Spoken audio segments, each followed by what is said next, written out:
Okay, well, our goal is to take the information that we find in the site thebathtubstore.com, or excuse me, bathtubstore.com, and we're going to collect the information off of all of the product pages in the bathtub section. And I'm going to go right here and I'm going to click on the bathtub section. And we're going to take that information, we're going to put it on a spreadsheet so that we can then in turn take that spreadsheet information and use it to create another site that we're building called thetubconnection.com.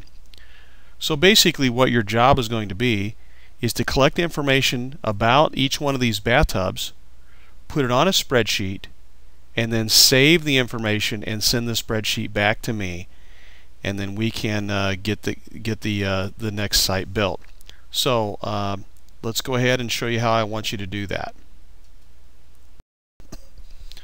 Okay, the spreadsheet that I'm going to give you is a Microsoft Excel spreadsheet, and it's different from the first one that I gave you in that I've taken all of the other products off of there just so I can show you a couple of things that we need to do.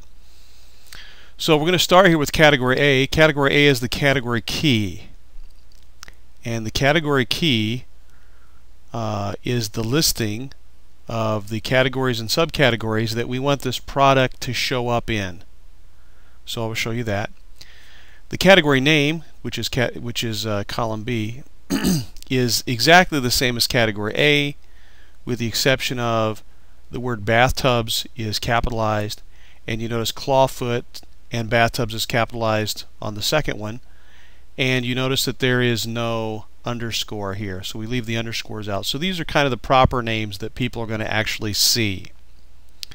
So category A helps the software to put the information in the correct categories when we upload it to the new database. Category or column B is the proper names of the categories that we're going to put everything in. So of all the ones that we do, category B is probably the easiest. You just take category A and you're going to capitalize it.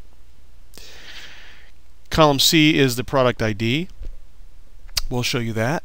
And the thing that I want to spend a little bit of time on, probably the most of the time, is going to be the attributes. On column D, E, and F, these all to go together. Then when you move over, G, H, and I will go together, and then as we go further to the right, J, K, and L will go together.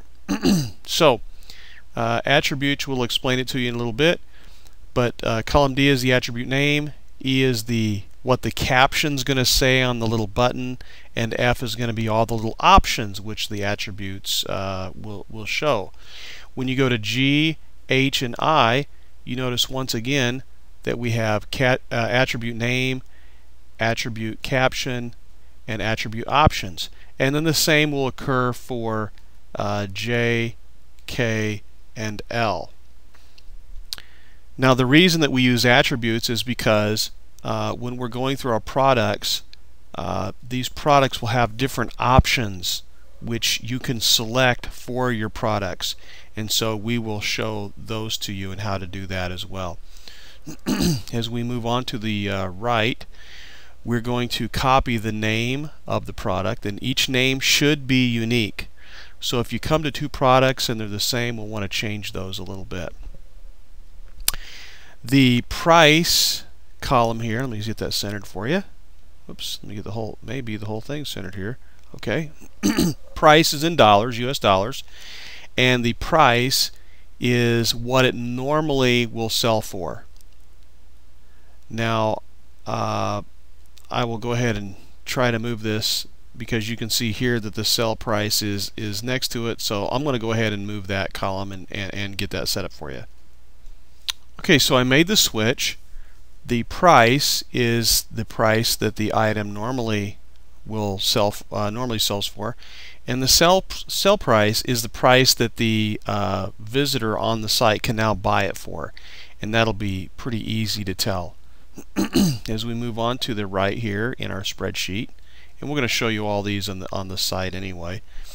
As we move to the right, column P is the description, and you know, some of these are longer, some of them are shorter. Column Q is the manufacturer, and you notice in this particular one, even though this text bleeds over, we don't have a manufacturer.